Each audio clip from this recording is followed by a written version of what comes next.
Welcome to Introductory Machine Learning course, Session 1, Part 1. In this session, we will try to address basic question, what is machine learning? Before we go into specifics of this session, let us try to understand the scope of this course.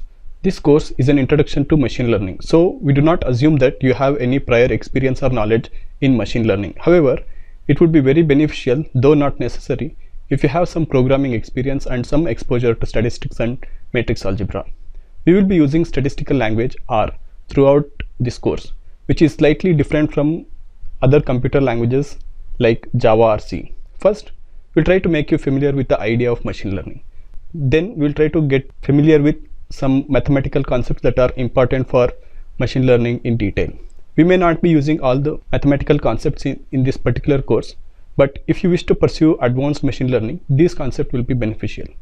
We will then learn basics of R language. In the next session, we will start with linear regression and then go to logistic regression. Then we will explore other machine learning algorithms like naive Bayes algorithm, K nearest neighbor algorithm, SVM, along with the case studies. For each sessions, there will be plenty of assignments so that you can refine your skills by practicing what you learn. Before we understand machine learning, it would be good if we see how traditional computing works. Traditional computing or programs we see are very deterministic. When I say deterministic, it means the input is very well defined, output is well defined, and the algorithm or process of converting input to output is also well understood. When you start learning a programming language, say Java or C, this is what you learn. And it is also important to understand that these deterministic programs are kind of rigid programs. In the sense, even if there is some slight change in the input, the program may fail to yield satisfactory result. And importantly, every time you run the deterministic algorithm, for a particular input, you will get the same output. There will not be any change. Let us see a couple of examples. Suppose you have a series of numbers like 20, 5, 3, 55, etc. If you have to sort this series of numbers, you will usually use one of the algorithms like bubble sort or quick sort or something like that. So you give an input that is series of numbers that are not in the order, but the output will be either in ascending or descending order as required. Similarly, take another example. Let's take this para. It's a Sunday afternoon and Raghav is getting ready for a weekend party. He doesn't like to go out usually, but his friends are forcing. Raghav has a very good friend called Ramesh and they are high school mates. While Raghav went to engineering, Ramesh found mathematics more interesting. Suppose the problem is to count the number of times the word Raghav appears in the text. To do that, you can easily write an algorithm like this. Initialize a variable called count to 0, split the paragraph into words, check if each word is same as Raghav. If yes, increment count by 1. This is a decent algorithm and irrespective of the programming language you use, you can be confident that it will give the same result, that is 3. Now let us see where the traditional programming can fail. In other words, situations where we cannot use the deterministic programs that we just saw now. Well, there are plenty of such situations. Some of the examples are spam email detection, handwriting recognition, computer vision, understanding human language, robot control. These are typical problems where traditional programming fails. Let us try to understand each problem and see why we cannot use traditional programming to solve these problems. Spam emails are usually those unwarranted marketing emails sent to large number of users. While this is a general or broad description using which a human can easily classify emails, it becomes a real problem when you are trying to classify incoming emails into spam and non-spam automatically. First question, how do you identify a marketing message? We cannot just say that mails with the word buy or purchase to be marketing messages. Even if it were a marketing mail, how would you know if a particular mail is wanted or unwanted? This is very tricky. Suppose there is a marketing message promoting toys for kids. If you don't have kids, then that message is of no use to you and you will instantly classify that as a spam. However, if you have a kid, then it becomes tricky. If you are someone who is looking out for new interesting toys for your kids, you would rather welcome such emails. But even if you have a kid, if you are not interested in buying new toys for your kids, then such emails become a spam. Then the question now arises, how are you going to build a program that can actually classify such emails as spam or non-spam?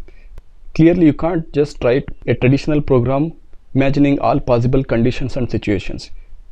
You may need something more powerful and robust. Let's take another example, handwriting recognition.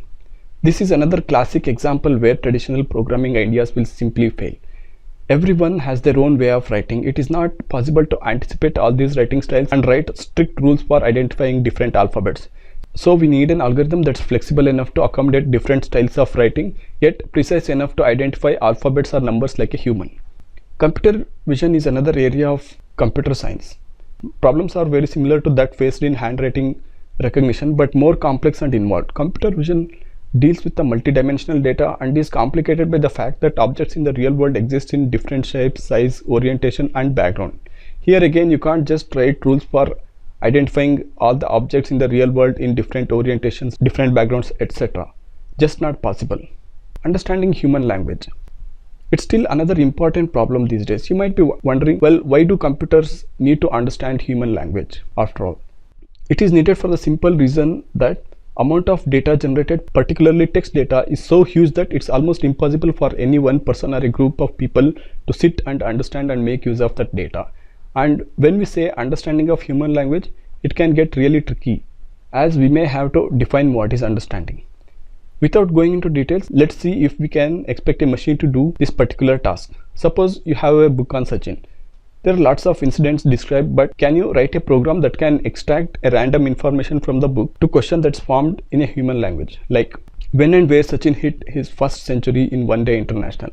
Of course, this also involves technology called as natural language processing, but again, the natural language processing makes heavy use of machine learning to deal with complexity and uncertainty of human language. Just now, we saw some situations where traditional programming will not work. So what could be the solution? What approach do we adopt? Let us think for a minute about the requirements of such an approach.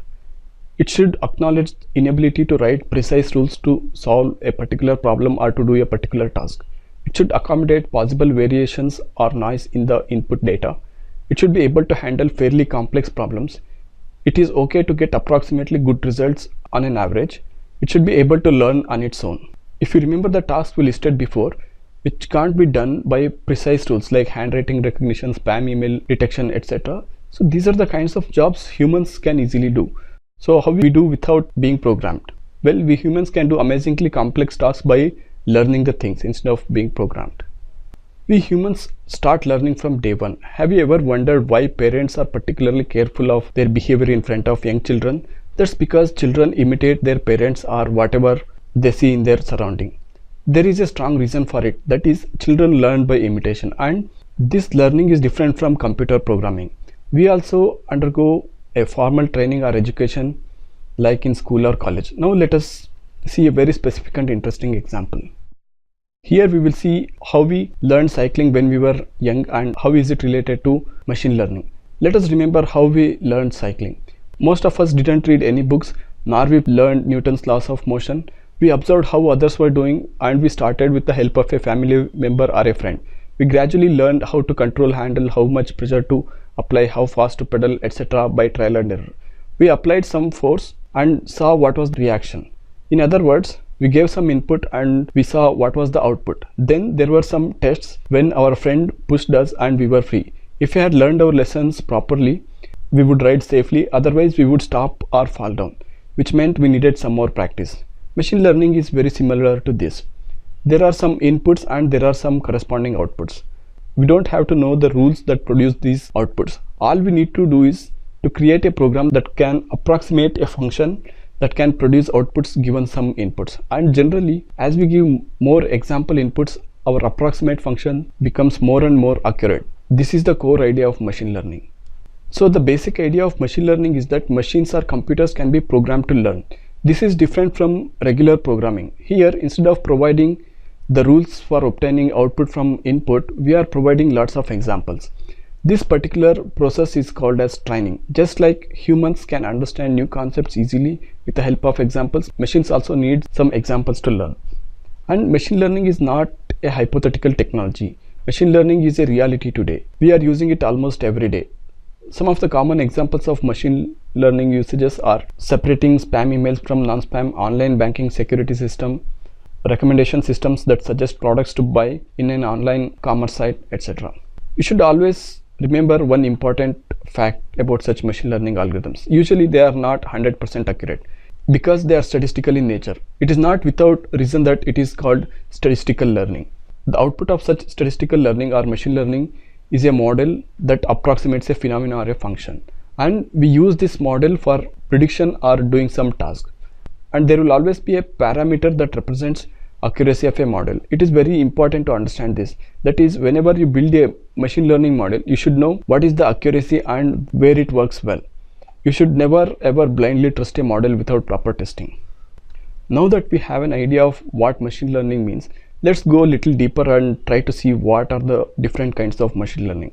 While this classification is not very strict and different authors or experts may do classifications differently, there is a general acceptance that there can be three types of machine learning algorithms: supervised learning, unsupervised learning, and reinforcement learning. Supervised learning generally refers to learning from that data that is labeled or data that has input variables and output variables.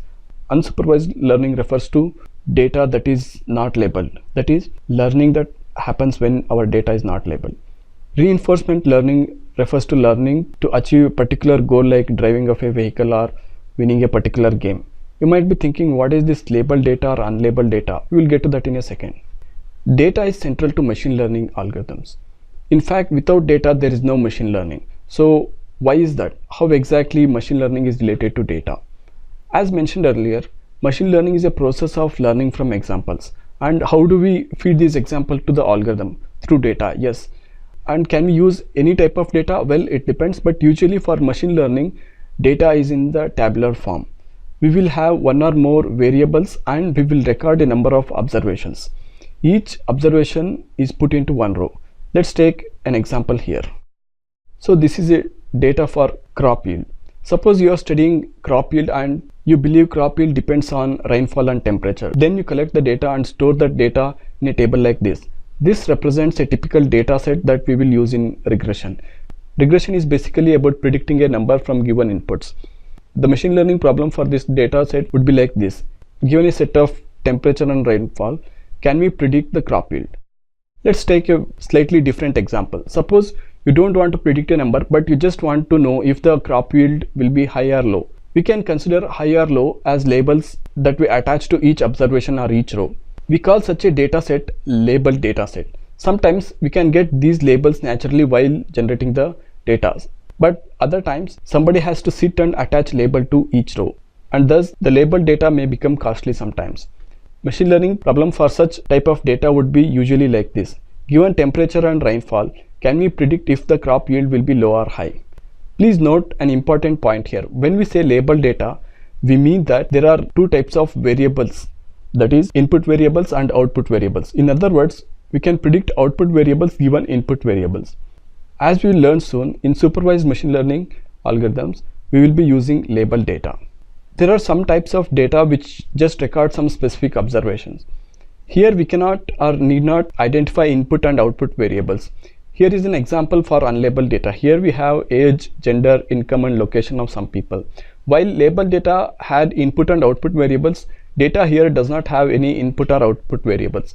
That is, you cannot possibly use one or more variables to predict another variable. Then what is the use of such data, you might be wondering? Well, there are some special class of algorithms called unsupervised learning algorithms which will use such data, which can be used for things like clustering. Let's learn a little bit about supervised learning algorithms, because this will be the focus of our course and are very useful in real world. A supervised machine learning algorithm uses what we call as training data. Suppose we have some 10,000 observations or 10,000 rows of data. Then we randomly take some 7,000 rows or 70% of this data and call this as training data. Then we build a predictive model using this training data. We would say we have built a good predictive model if it can predict output properly for rest of the data, which is 3,000 rows or 30% of data called test data. Important to note that we had not used 30% of the data or the test data for training. Very popular and useful supervised learning algorithms are linear regression, Bayesian classifiers, k-nearest neighbor algorithms, etc. Let us look at how machine learning is typically employed or used in real world. There are basically two approaches. In one approach, machine learning algorithm will become part of a bigger application, and this machine learning is not the primary task. It just helps to solve a bigger problem or do some other important task. Most familiar example is spam filters our emails have. In an email application, the real job is to send and receive emails. Spam filtering is a side task. Spam filtering heavily makes use of machine learning algorithms. Another situation is we are trying to predict something or solve some problem, but here machine learning plays the central role in this task. Suppose you have large data set of customers and you want to predict which customers are going to buy a new product you are going to launch with specific features. In such a situation, you want to write your own script, say for example an R script. Analysis you do will be specific to this particular problem.